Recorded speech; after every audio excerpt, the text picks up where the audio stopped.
My name is Ole Nydal, I'm from Denmark, and this is a talk on cause and effect, also known as karma. Hope you'll enjoy it. So one point during my lectures where everybody opens their eyes wide and fold out their ears is when they discover that they are actually making their own lives all the time. That no God from somewhere else is judging them or punishing them or anything like that, but that they are actually themselves all the time planting the seeds of their future.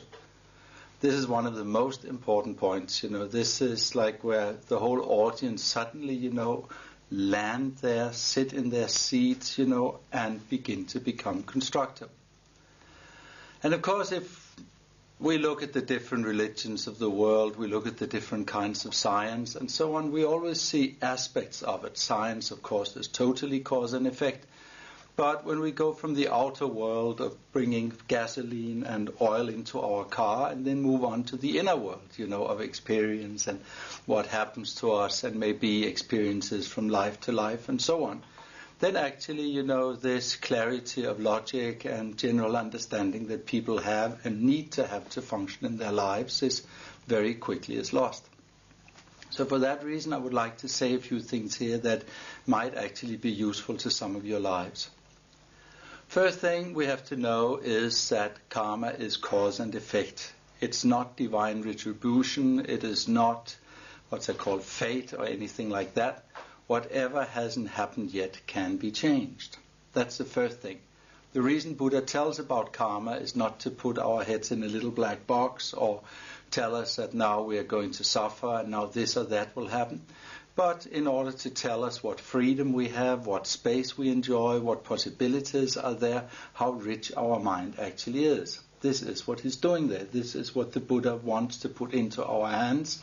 Extra life quality, extra ability, and extra power to live, die, and be reborn better. That's all he wants. That's all he ever wanted. That is his whole goal.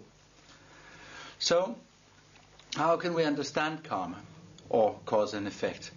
Well, you can look at Hinduism. They've got the 84,000 laws of Manu. You can look in different places, But if you really focus in, if you take the Buddhist view, you can condense that into 4 points contained inside 3 groups. There's a group of 4 points having to do with the building up of karma, how causes are created which become our future. There's another group of 4 which has to do with the living through of karma, the fruition, what comes out of that. And secondly, we have a third kind or a third group, which is how we get rid of it again. If we decide we have too much on our backs, and want to put it down, want to get it off our shoulders, then there are also methods for doing that. Actually, the Buddha taught about cause and effect in a very interesting way, but with the many minorities in the world today, you could not do that anymore. He actually made guided tours. He took his students out and showed them people living under very extreme conditions and then saying, this happened because it did that in that life and so on. Well, today, you probably can't do that. You'll get all the minorities on your back very quickly, right? But I mean, generally, everything, is cause and effect. And even though today we will not point by example, we can point through like general life. And here, if we see how karma is built up, then actually we see that 4 things need to be there to bring the greatest power. Of course, if some of the things are missing, it's less, but if 4 things are there, the power is the most. First, we have to know how a situation is. We simply have to know what's going on. It's the first thing. Second thing is, we have to also, wish to do something. There has to be a kind of motivation.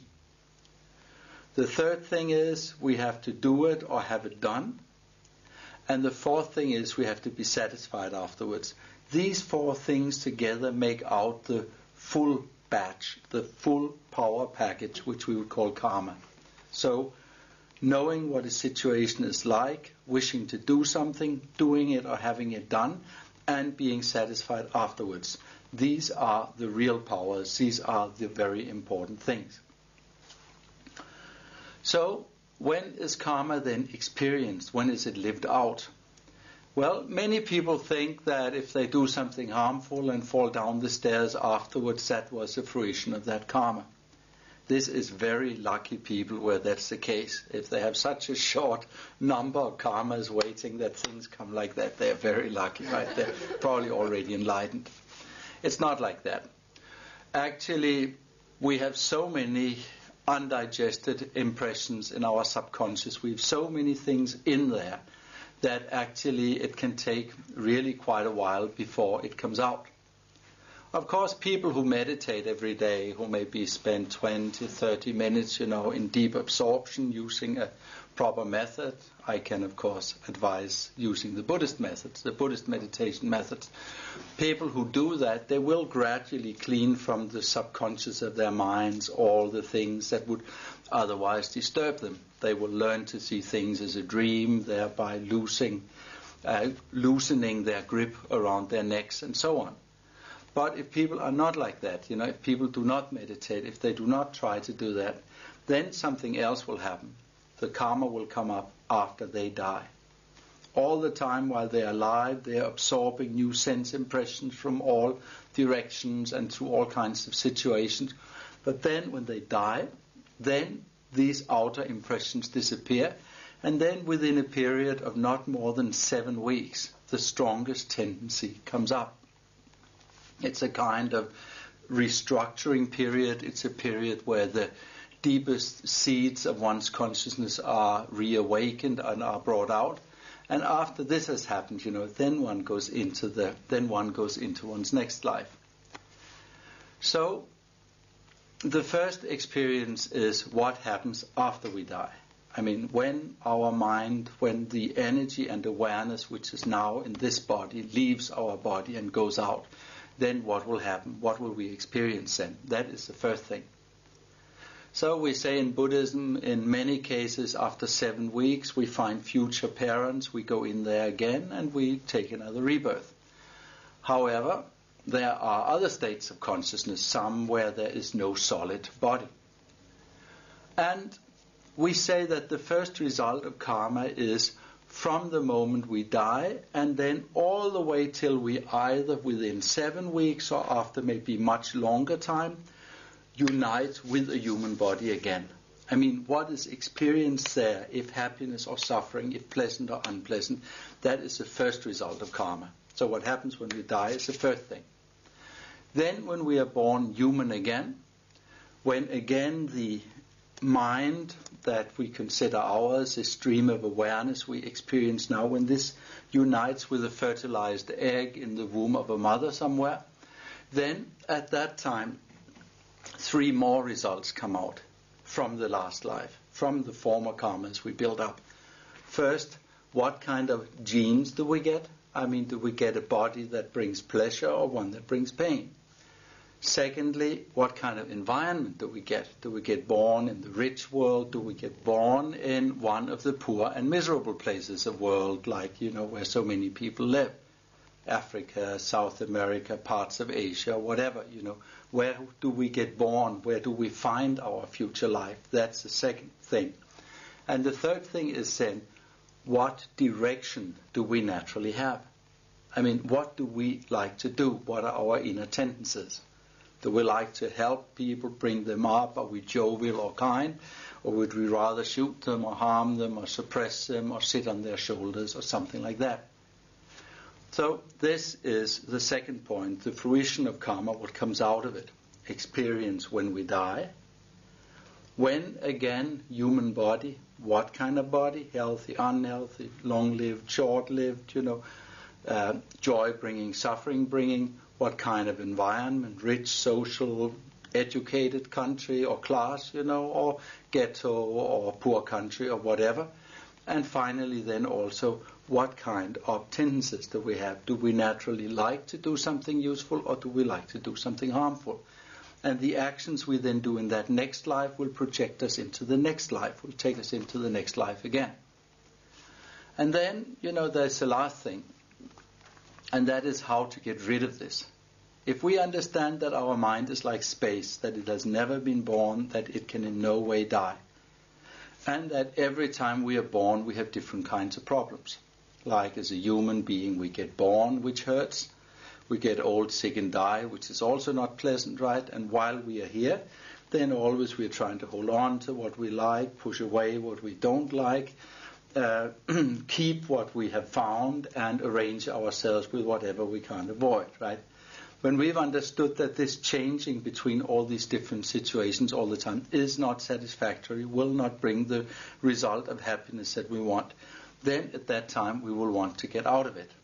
And then comes the third group of 4 conditions, which means how to finish karma. And here first we have to know that something is wrong. Some people remember some terrible things they did or said. Some people, just think, man, I'm much older than the Buddha when he got enlightened, and I'm still a blockhead. However you think, people first have the feeling something's not all right. First point. Second point is they want to do something about it. And here in Buddhism we have some amazing practices, some very wonderful practices. I have here at my side the Buddha Diamond Mind. His name is Diamond Mind, and he is purifying power of all the Buddhas. It's a point where all their power comes together in one form in order to remove, everything harmful in our subconscious. We can compare him to industrial cleaning of our subconscious or something like that. It's a very powerful method. That he has a 100-syllable mantra, he has a 6-syllable mantra, which are taught in our Kamakaji Buddhist centers around the world. We have 180, which is a lot. And so everybody can learn. We have booklets and everything. And this, would be a very effective way of really getting rid of that, getting rid of the negative seeds. The third thing is then that one decides not to do it again. And of course one knows one may do it quite a few times still, right? But still one will say, I will not, till it becomes so embarrassing to keep promising it that one actually stops. And the fourth thing is then trying to do the opposite. That one really tries to do the opposite of the negativity one has done. And here I'd just like to give an example, and there are many wonderful examples like generosity, how one is reborn rich and healthy and strong and everything. But the one example people remember best, by my experience, is a negative example. So, because I'm a teacher here, I'm sorry, I have to put the most effective example on you, not the most pleasant, right? And the way in which I will try to make you understand about a cause and effect is actually through the example of killing. As I said, I could have used a nice one, but killing everybody remembers. So for a killing to be complete, 4 things must be there. We must know it's a human being, we must wish to kill him, we must kill them or have them killed, and we must be happy afterwards, or at least satisfied. If any of these conditions are missing, like with an abortion, where people are not satisfied afterwards usually, and they don't also really know it's a human being, but still, instead of doing the reasonable thing and adopting the child away, they go and kill it, which is blooming stupid, right? And really, really negative, right? Because the Western world needs children, right? We need the children we can have. Well, anyway, in a case of a single accident, somebody standing in front of your car on a foggy night, there'd just be one thing: you kill him, right? You didn't want to, you didn't think it over, and you are miserable afterwards. But anyway, the more of these 4 things come together, the stronger the killing is.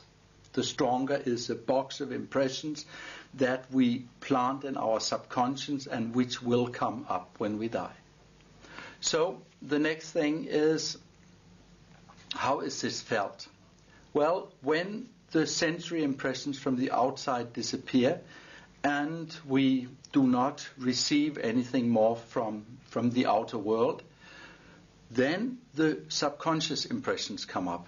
And at that time, if the mind is full of killing, we will experience being killed ourselves, and often, and for a long time. And then the worst thing is that this has been going on since beginningless time. This has always been happening. Mind is like space, it hasn't been born, it cannot die. And all the time this cause and effect has been working. And for that reason, it's very important to learn the different things, find out how the karmas work, and in this way be able to set others and oneself free. Lama, can someone change their karma? And if so, how do the Buddhists do that? Yes, that's something one has to repeat in the West again and again. Everything is cause and effect. There is no creating, punishing, or judging entity out there. There is not. We all the time feed our minds with subconscious impressions which will bring results in the future. So the Buddha teaches us in two ways. First, he teaches us what is useful and what's harmful. But of course, this is often not enough because, we can think it, but it's difficult to do. Then what he does also is he gives us a certain distance. And that's called meditation. So we can learn to see the feeling appear in the mind, play around the mind, and dissolve back into the mind again. We can see this movement of the feelings and thoughts in the mind. So if we can do that, we can begin to choose the comedies and avoid the tragedies of life. And finally, then also we can really decide against certain things where we always make mistakes. I mean, everybody has something. They do something, they say something. They always, there's something like their pet problem, right? And there one can just cut through and say, I will not say that anymore. I will not do that anymore, and so on. And if one tries that long enough, one can cut the root of that different kind of negativity. Of course, this was the negative side. There's also the positive side, using the body to give love, to protect, to give others things, speech to make them into friends and see the world and their situation and work together, and the mind to share in the good things they do, to wish them everything good and to think clearly. I mean, that would be the positive side. Lama Ollie, why does karmic perpetuation continue? Well, actually, if we look at the nature of mind, it's probably best explained or compared to an eye. An eye can see everything outside, but it cannot see itself. In the same way, our mind can experience so many outer things, but it has no idea about that which is experiencing. It doesn't know its own nature. And this ignorance, basic ignorance of the mind, creates a duality. It creates the space nature of mind, that which is aware, which is looking, hearing, feeling, which is in its nature like space, will think I. And that which is experienced outside will be you or the others, or something different or separate. Even though you cannot find a real me here or real you or something else there, but only masses of molecules and atoms changing place and nothing ultimately disappearing back into space, then still people or beings experience it like that until enlightenment. So when there is a me and there is a you, then attachment will arise for what we want, aversion against what we don't like. And when those feelings are there, then greed will come, what we have, we like to keep, jealousy will come, the ones we don't like, we don't want to see happy. And out of confusion, the stupid kind of pride will come, the I'm better than you pride. Of course, the wise pride is, aren't we all great, right? The inclusive pride is really smart. Always good company, everything meaningful, right? But the I'm better than you pride just makes everything poor and you have nobody to share with it and everything like that. So when these disturbing feelings are there, the Buddha says, I haven't counted them, but he says 84,000 different combinations of these disturbing feelings are there. And when those disturbing feelings are there, these combinations, people think they're real. Even though they weren't angry 5 minutes before, they won't be angry 5 minutes later. They still think the 10 minutes they're angry, they think it's real. So they speak and they act. And that means they use their bodies to kill others, to harm them sexually, to steal their things, or cheat them, or whatever. They use their speech to slander or gossip, or use rough talk, or confuse or split them up. And they use their minds in order to envy, to hate, and to be confused, right? And then then when they do these things, after a certain while, because the world is cause and effect, they get results. And when they get results, they forget that they planted the cactuses they're sitting in. They think the others did it. And then again they react and create more trouble, right? And this is simply how it is. This is how it is. Is there such a thing as shared karma? No, everybody thinks is when they see a lot of suffering in the world, like, right now the Tutsis in Africa, or before the Jews, and before that, the Russians under Stalin, or Cambodians under Pol Pot. People may think, oh, it's like same karma, or they look in an anthill and they all look the same and do the same, and they think there must be one karma there. But it's not true. Beings each have their own karma. There is the individual karma, which is how, and this individual karma then brings you into a surrounding, brings you into a setting with a lot of other people who have a similar karma, bringing you to a certain birth at a certain time and at a certain place. And then these different things interact and work, but there is no, what you can say, collective karma. There's one thing, though, that's also good to know, is, of course, and I mean, our eyes tell us that, and our newspapers tell us that, and our television tells us that once we have become born human due to individual acts before, then while we are here, we share, of course, all the human karmas of like and dislike and a certain sensory apparatus and all those other things, and the whole sensual exchange with the world around us from a human body. That is clear, of course. But the moment we leave these bodies again, everybody's mind is out there experiencing and maturing its own fruits. This was on cause and effect, on the freedom of the mind, in Indian called karma, in Tibetan lechunde, action, cause and effect. Thank you.